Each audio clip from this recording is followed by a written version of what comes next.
அதனால நம்ம வந்து அதுலலாம் வந்து கொஞ்சம் கவனம் செலுத்தி தான் ஆகணும். நம்ம வந்து கேர்லெஸ்ஸா அதுக்கும் இதுக்கும் என்ன சம்மந்தம் இருக்கு? அதனால இது வந்து எனக்கு ஒண்ணும் பெரிய பிரச்சனை இல்லன்னு சொல்லக்கூடாது. அதே மாரி மெனோபாஸ்க்கு அப்புறம் நெறைய லேடீஸ்க்கு வந்து கேன்சர் வர்றதுக்கு வாய்ப்பு இருக்கு. மெனோபாஸ் தான் வந்துருச்சே, இனிமேல் எனக்கு என்ன கவலை அப்படின்னு கண்டிப்பா நினைக்காதீங்க.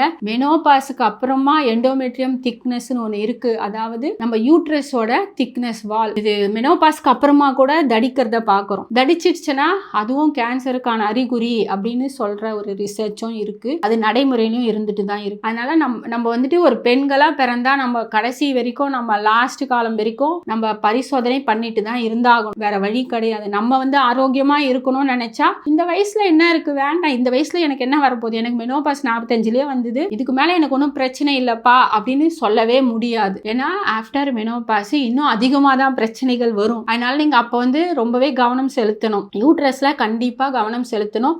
யூட்ரஸ்ல இந்த மாதிரி பிரச்சனைகள் வரும் வாய்ப்பு அதிகம்.